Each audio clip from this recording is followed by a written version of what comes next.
Greater Media Broadcast News.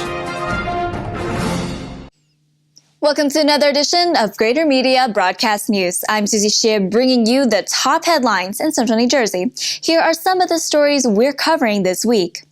Job seekers face fresh starts, a set of digital babies, teens pledge to drive safely, a bomb threat hoax, and the first annual Cupcake Wars. New Jersey labor officials hope to defy projections that the growth of low-wage jobs will be a dominant force in the next decade.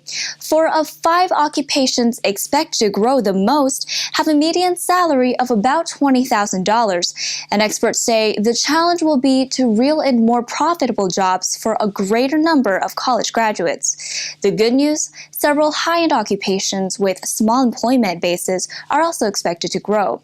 These include software developers, computer systems analysts, and skilled carpenters. For more on New Jersey's economic forecast and an in-depth report on the resources available for the unemployed, see this week's editions of Greater Media newspapers. And here's Mark Rosman with more headlines from this week's papers. Changes may be coming to the operation of the Englishtown Manalapan First Aid Squad, but those changes will likely not occur for at least a year. The township and the squad recently signed an agreement which will allow the all-volunteer organization to hire paid emergency medical technicians and to bill patients for services that are rendered. The president of the First Aid Squad appeared at a Manalapan Township Committee meeting last week and said changes will not occur for at least 1 year.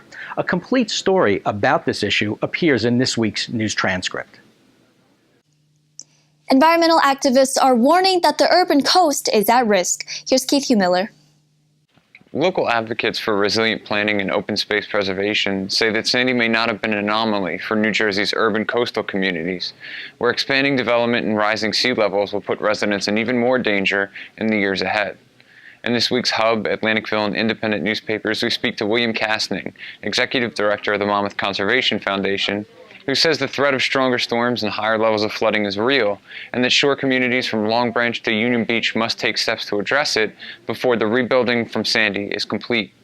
In particular, he said, towns must work to preserve open space within their borders, opening up natural buffers and wetlands that help store floodwaters and protect local communities from being devastated during storms.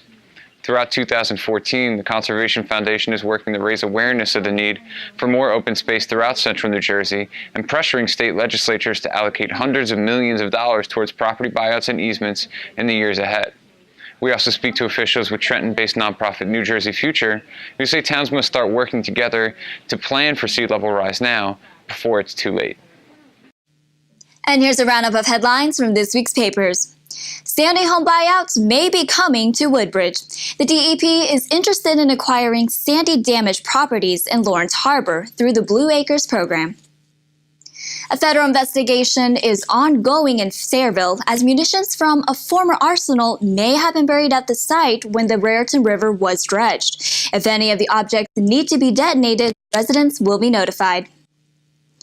A bomb threat at St. Vianney High School last week has been deemed a hoax. Students and staff at the Homedale School were evacuated at the time, but investigators did not find bombs or weapons. A battle to create the best cupcake at Shore Regional High School last week pitted students against each other in a bake-off. In the school's first ever Cupcake Wars, more than 200 tasty treats were made, and the winning treat? Churro and s'mores cupcakes. Delicious. For more on those stories, see your Greater Media newspaper today. And here's Bruce Johnson of Greater Media's WCTC with an update on Rutgers basketball. After that, we have Tim Morris with more on local sports.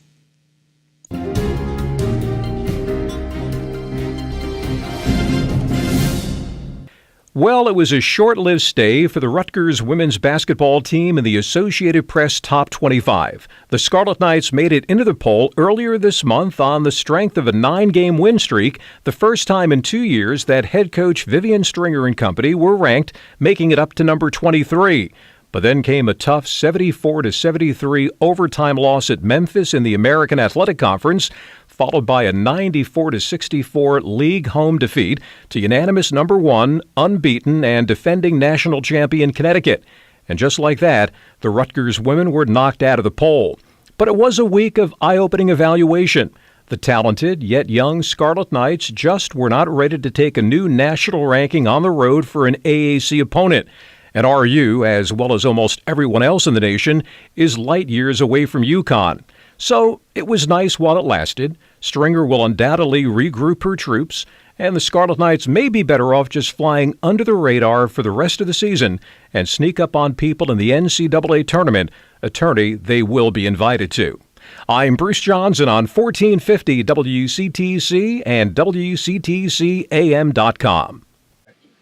The Howell High School wrestling team is one of the state's powerhouses year in and year out. This year, the Rebels went to Orlando, Florida, where they competed against teams from around the country and won the KSA Dual Meet Tournament with a 7-0 record. Under the tutelage of one of the former stars, John Gagliano, the Rebels are closing in on their 9th consecutive Short Conference A North Division Championship. They've captured the last 2 NJSIA District 21 tournaments.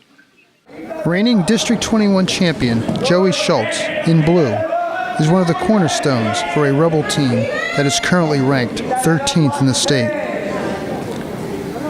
Schultz is undefeated, wrestling at either 170 or 182 pounds.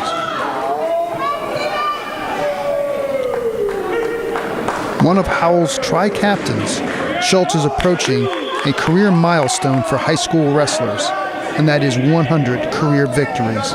Here, he moved one closer, winning by a major decision over Stephen Chandler of Manalapan.